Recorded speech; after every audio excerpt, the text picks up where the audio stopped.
I never expected my name to become a battleground, but there I was, sitting across from my boyfriend's mother as she refused to call me by it. Lena? That's not really a name, is it? It sounds unfinished. What's your real name? It wasn't the first time she had asked. It wasn't even the 10th. Every time we saw each other, she acted like it was brand new information, as if she hadn't already heard me say it's just Lena. And every time she would purse her lips like I was deliberately making things difficult for her. I just think it's odd, she continued, stirring her tea as if this were some casual conversation and not a passive-aggressive attack. People should have proper names, don't you think? I looked at Michael, waiting for him to step in. He didn't. He never did. Mom, just drop it, he said, but there was no real weight behind it. He barely looked up from his phone. That was my first red flag. I should have known then that this wasn't something I could ignore. When I first met Michael's family, I thought his mother was just one of those women who liked to be in control of everything. She had that perfectly styled bob, the crisp white blouse that somehow never wrinkled, and the kind of smile that never quite reached her eyes.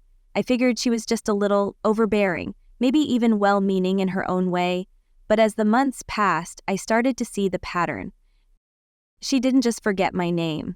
She erased it. Every time she introduced me to someone, I became Lily or Laura. If I corrected her, she would laugh lightly and wave a hand. Oh, you know what I mean. One night, Michael and I were at dinner with his parents, and his mom brought it up again. Lena, she said, drawing out the name like it tasted bitter. That's not short for anything, you're sure? I put my fork down. I'm sure. You don't want to go buy something else? She sighed dramatically, as if I were the difficult one. Well, it's just hard for me. It doesn't feel like a real name. Michael shifted in his seat, but didn't look at me. His father, silent as ever, focused on his steak. I forced a smile. That's funny because I've been managing just fine with it for 25 years. Michael's mother didn't appreciate that response. From then on, her passive aggression turned into something sharper.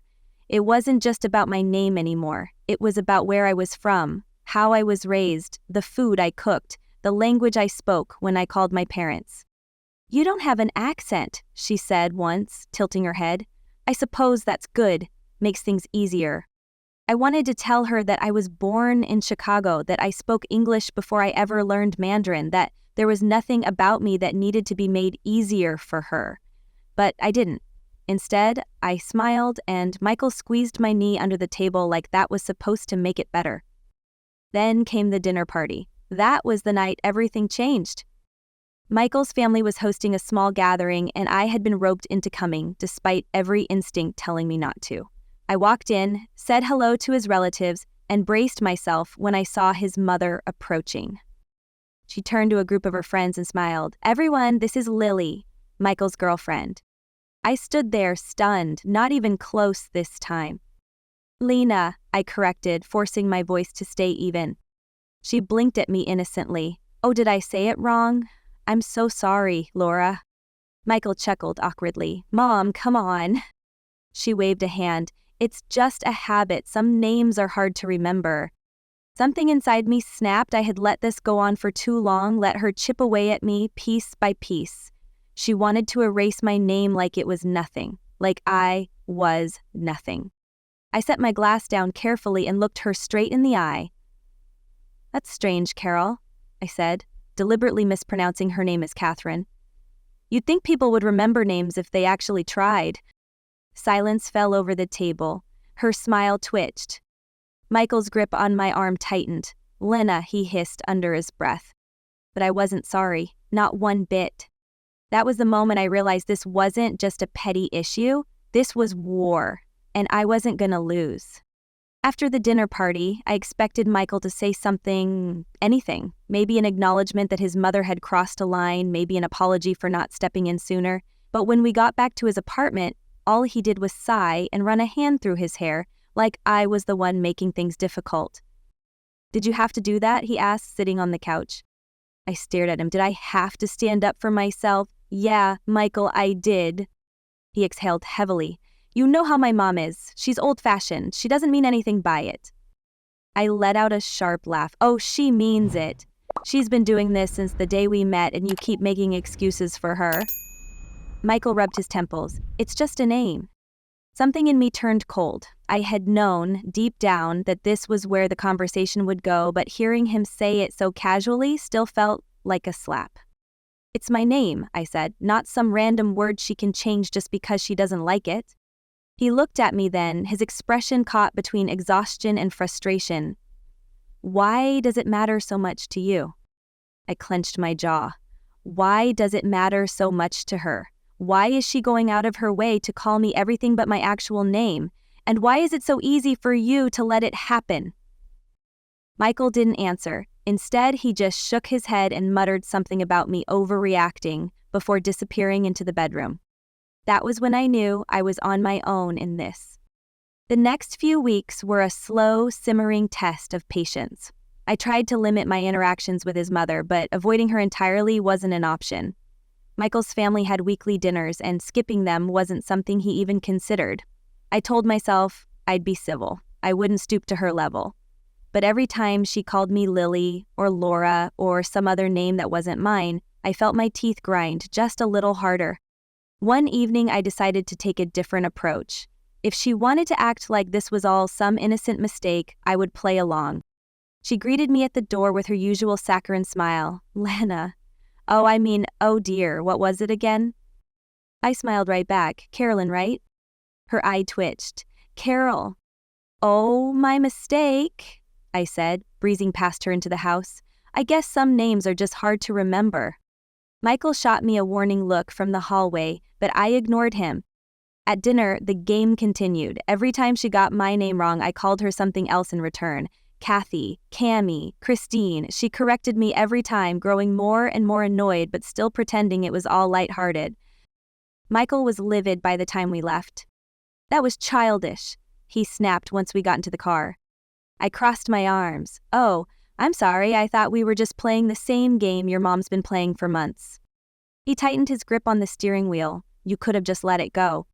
I turned to look at him, my voice calm but firm. If she called you the wrong name every single time she saw you, would you let it go? He didn't answer. I should have ended things that night, maybe even before then, but I didn't. Because despite everything, I still wanted to believe that Michael would get it eventually. That he would stop choosing the path of least resistance. That he would stop expecting me to be the one to shrink myself just to keep the peace. I was wrong. The breaking point came 2 weeks later. Michael's parents were hosting a formal dinner or something with extended family, business connections, people his mother wanted to impress. He asked me to come, and despite everything, I agreed. I told myself that maybe this time would be different. Maybe she wouldn't pull her usual tricks in front of so many people. I was right.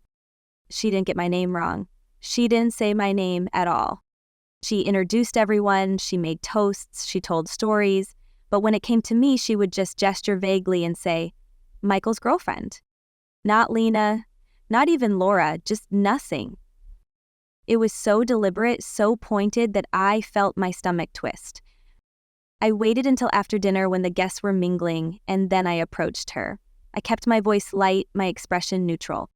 You forgot my name earlier. She sipped her wine. Oh, did I? Yes, I said. You didn't say it once all night. She smiled, slow and practiced. Well, dear, I didn't want to offend you. You seem so sensitive about these things. I stared at her, and for the first time, I saw it clearly. This wasn't just about my name. It wasn't about her being forgetful or traditional or old-fashioned. This was about control, about reminding me over and over again that I didn't belong. I glanced across the room at Michael, who was laughing with his uncle, completely unaware of what was happening. I turned back to his mother. You know, I said, voice still even, I used to think you just had trouble remembering, but now I see it's intentional. You don't use my name because you don't think I deserve one. Her smile didn't falter. Oh, sweetheart, you're being dramatic. No, I said. I'm just finally paying attention. Then I turned and walked away, my hands trembling. I didn't say anything to Michael that night. I didn't bring it up in the car. I didn't argue or cry or try to make him see my side.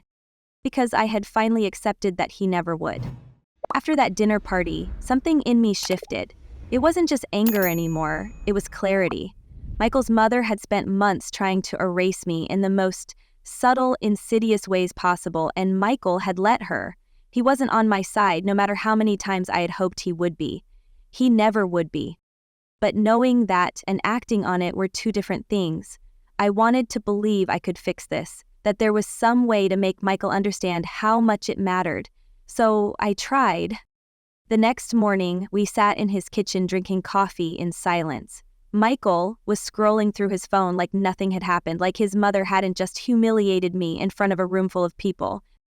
I set my mug down. Last night was the last time I'll let her treat me like that. Michael didn't look up. What are you talking about? I exhaled slowly. Your mother refused to say my name even once. She called me Michael's girlfriend the entire night. He groaned, finally setting his phone down. Lena, not this again. Yes, this again, I snapped. Because it keeps happening and you keep pretending it doesn't. He rubbed his temples. She's just... If you say old-fashioned one more time, I swear to God, I interrupted. Michael sighed and looked at me, exasperated. What do you want me to do? She's my mom. I can't control what she says. I clenched my jaw. I don't need you to control her. I need you to stand up for me. He ran a hand through his hair, clearly annoyed. You don't get it. My mom is... difficult. If I push too hard, she'll just double down. It's easier to let it go. Easier for you, I said quietly, because it doesn't affect you. Thinks he didn't deny it. I stared at him, waiting for something, any sign that he was willing to fight for me, but he just picked up his phone again, effectively ending the conversation. I left his apartment an hour later, my stomach twisted in knots. That was the moment I started planning. It wasn't revenge, not exactly. I wasn't interested in childish payback, but I was done playing by their rules. If Michael's mother wanted to pretend I didn't exist, I would make sure she never forgot me. The next time I saw her was at another family gathering, a casual Sunday brunch at their house. I walked in with a bright smile and greeted her first, my voice loud and clear. Carol, so good to see you again. She blinked at me, her lips tightening. Lena, she said, carefully neutral. I tilted my head. Oh, you remembered? Michael stiffened beside me, but I ignored him. The rest of the brunch went as expected. His mother played hostess, I played the polite girlfriend, and Michael avoided eye contact whenever she made a passive-aggressive remark.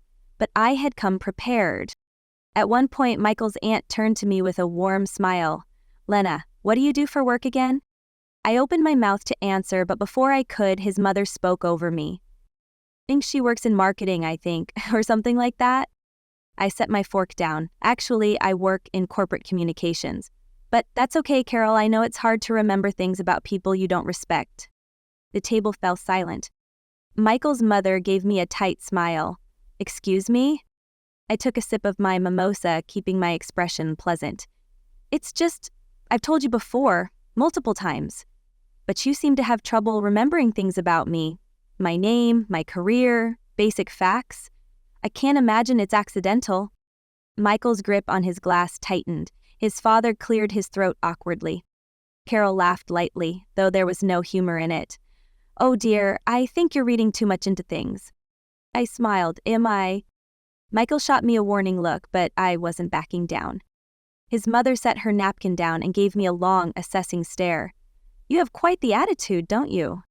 I held her gaze. Only when necessary. The rest of brunch was unbearably tense. I knew I had made my point, but I also knew there would be consequences. Michael didn't say anything until we were in the car. What the hell was that? He snapped. I folded my arms. That was me standing up for myself, since you won't. He let out a bitter laugh. You embarrassed her. I turned to him, incredulous. She embarrassed me for months and you never cared. But now that I push back, suddenly it's a problem?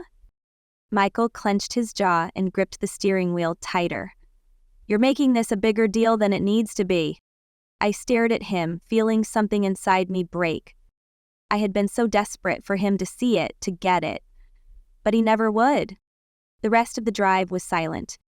That night, I started packing my things. I didn't leave that night. I wanted to. Every part of me knew that I should, but I wasn't ready. Not yet.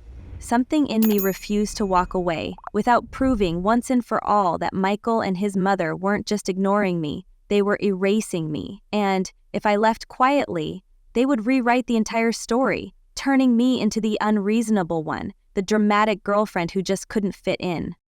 So I stayed, not because I believed things could change, but because I wanted to see just how far they would go, to pretend I didn't matter. For the next few days, I kept my distance. Michael must have sensed something shifting because he started acting sweeter, more attentive, like he could feel me slipping away but didn't know why. He brought home my favorite takeout, sent me random texts during the day, kissed me longer in the mornings. It would have been easy to pretend things were fine, to accept his half-hearted efforts as enough, but I couldn't shake the image of his mother at that brunch, her smirk when she dismissed me, the way Michael had gotten angry at me instead of her. Then came the charity gala. Michael's family had a tradition of attending an annual charity event, a formal gala where his parents mingled with their wealthy friends, networking under the guise of philanthropy. It was an exhausting display of shallow generosity, but Michael asked me to come, and I said yes. Not because I wanted to spend another evening being ignored, but because I had one last thing to prove to him, to his mother, to myself. The night of the gala, I dressed to perfection. A sleek black gown, understated jewelry, a touch of red lipstick. I wanted to make it impossible for anyone to pretend I wasn't there. When we arrived, Michael's mother was already in the center of the crowd, laughing lightly, touching people's arms as she spoke, the perfect politician's wife. She saw us but didn't acknowledge me. Michael kissed her cheek. "Hey, Mom." She beamed at him, then turned to the older couple she was speaking with. "And of course, this is my wonderful son, Michael," she said warmly. They smiled at him, nodding. Then they turned to me expectantly. Carol hesitated for half a second. I saw it, the flicker of discomfort, of irritation. Then she smiled and gestured vaguely. "And this is his?"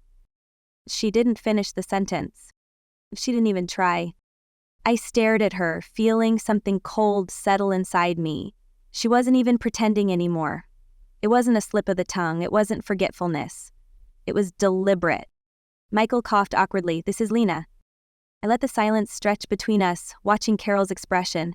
She gave me a tight smile before turning back to her guests, effortlessly shutting me out of the conversation. I walked away, not angrily, not dramatically, just away. I moved through the crowd, accepting polite greetings from people who barely knew me. I found a glass of champagne and sipped it slowly, watching Michael from a distance. He was laughing with his father, relaxed, unbothered, like nothing had happened. That was my final confirmation. Michael knew. He had always known, but it was easier for him to let me fade into the background than to stand up to his mother. I wasn't his partner, I was his shadow. I downed the rest of my champagne and left the gala without saying a word. I sat in my car outside the gala for a long time, watching people filter in and out through the grand doors, their laughter and conversation filling the night air. Inside, Michael was probably still talking to his father, sipping expensive whiskey, completely unaware that I had left. Or worse, aware, but unwilling to do anything about it. I could have driven home, packed my things, and ended it right there, but something in me resisted the idea of leaving so quietly, so easily. Carol had spent months pretending I didn't exist. Michael had let her, and now I was supposed to just disappear on my own, making their version of events easier for them? No. If I was going to leave, I was going to make sure they felt it. I didn't go back inside, not yet. Instead, I pulled out my phone and started scrolling through my contacts until I found the name I was looking for. Michael's uncle, Robert. He was one of the few people in Michael's family I actually liked. He was blunt, didn't play games, and had always treated me with basic human decency, which was more than I could say for most of them. More importantly, he was a key donor for the charity hosting the gala. I sent him a quick text. "Hey, are you still inside? I have something interesting to tell you about Carol." Less than a minute later, my phone buzzed. "Meet me by the side entrance." I got out of the car, adjusting my dress, and walked purposefully toward the side doors of the venue. Robert was already there, his tux slightly disheveled, drink in hand. "Lena," he said, eyeing me with curiosity. "What's this about?" I took a steadying breath. I need your help. His brow furrowed. With what? I hesitated, then said, I want people to know the truth about Carol, about how she treats people she thinks are beneath her. And I think you might have the right audience for that. Robert smirked. I love where this is going. Tell me more. So I did. I told him everything. How she had systematically erased me, how she had called me by the wrong names, how she had refused to acknowledge me at all that night. I told him how Michael had stood by, always making excuses, never willing to confront her. Robert listened, swirling the ice in his glass, nodding occasionally. When I finished, he let out a low whistle. Damn, she's worse than I thought. I crossed my arms. You believe me? He scoffed. Oh, I know you're telling the truth. My sister's been like this her whole life. Controlling, manipulative, obsessed with appearances. She just usually hides it better. He took a sip of his drink, considering. So, what exactly do you want me to do?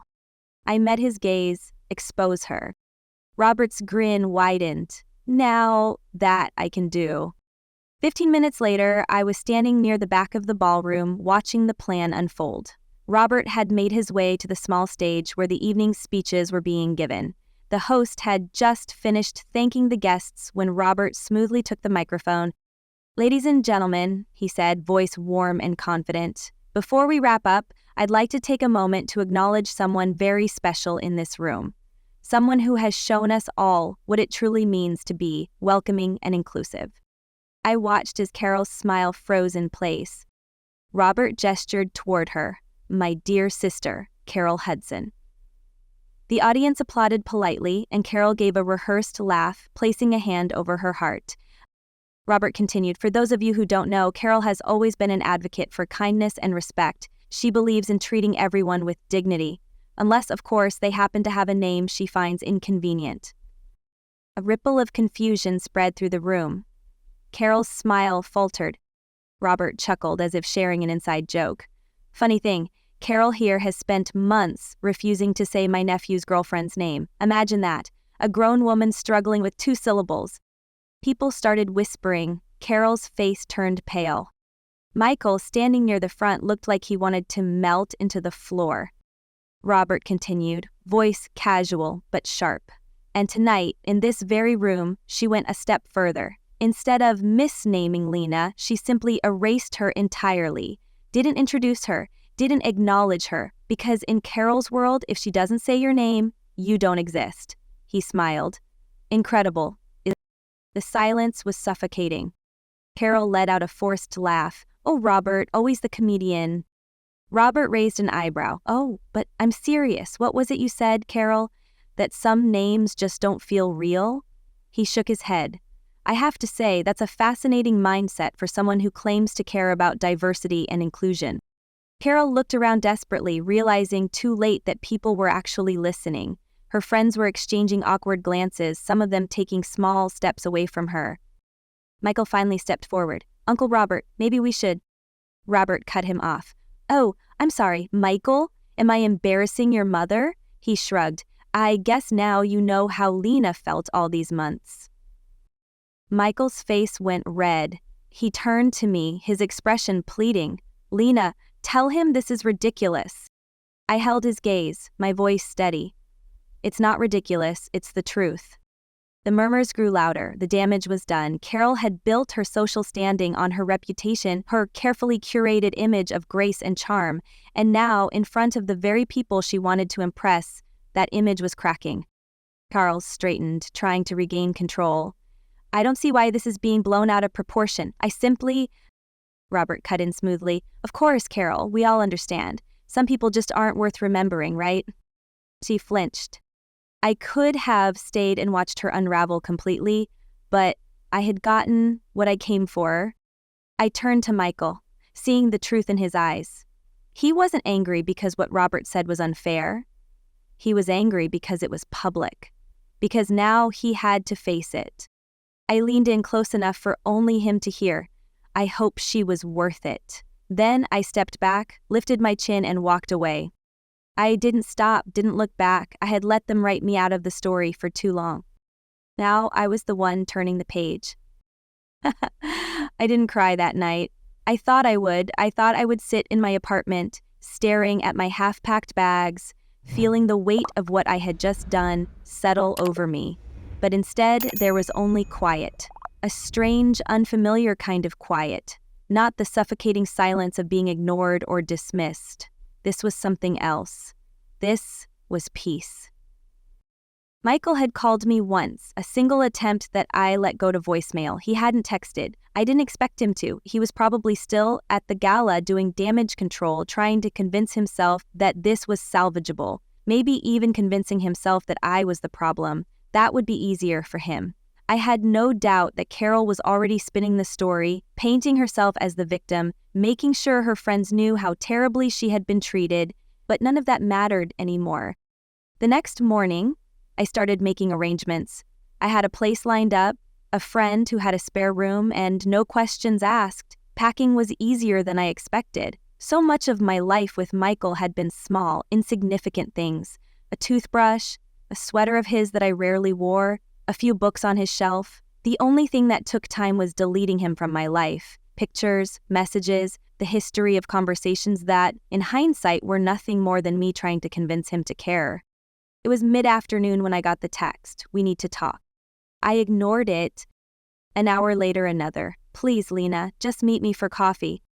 I almost said no, but then I realized I didn't owe Michael anything, but I wanted to hear what he had to say, not because I was hoping for some grand apology, but because I wanted to look him in the eye and see for myself whether he had ever been on my side. I agreed to meet him at a cafe near my new place, Neutral Ground. When I arrived, he was already there, sitting at a corner table, hands wrapped around a coffee cup like it was the only thing anchoring him. For a moment, I just looked at him. He didn't seem different, not really. He was the same Michael I had spent the last year with, the one who had held my hand, kissed my forehead, told me he loved me. And yet, I felt nothing. I sat down. "Say what you need to say." He exhaled. "Lena, what happened back there?" I raised a brow. "At the gala? You mean when your mother humiliated me in front of a room full of people and your uncle decided to finally call her out?" Michael flinched. "It wasn't like that." I leaned back in my chair. "Then how was it?" He rubbed his temples. I don't understand why it had to turn into such a big deal. Why couldn't we have handled it privately?" I stared at him. "We did handle it privately, Michael, for months. I told you what she was doing. I told you how it made me feel, and you brushed it off every single time." His jaw tightened. "She's my mother, Lena." "And I was your girlfriend," I said, my voice calm, "and you made it very clear whose side you were on." Michael shook his head, frustration flashing across his face. "I never took sides." I let out a small, humorless laugh. "That's exactly the problem." For a moment, neither of us spoke. The cafe bustled around us, the sound of clinking cups, quiet conversation, the hum of an espresso machine. It was a stark contrast to the tension between us. Finally, Michael sighed. "So, that's it? You're just done?" I met his gaze. "What do you want me to say, Michael? That I forgive you? That I come back and pretend like none of this happened? That I sit through another dinner while your mother refuses to acknowledge me and you tell me to just let it go?" He looked away. I never wanted this to happen. I studied him for a moment. "I know," I said quietly. "You didn't want anything to happen. That's the problem." Michael swallowed hard, his fingers tightening around his cup. "I love you, Lena." I took a breath, letting his words settle between us. Maybe he did. Maybe in his own way he had loved me. But love wasn't just words. It was actions. It was choices. And every time he had been given the choice to stand up for me, he had chosen silence. I gave him a small, sad smile. "That's not enough." He closed his eyes briefly, as if trying to process that. When he opened them again, there was something resigned in his expression. "So, that's it?"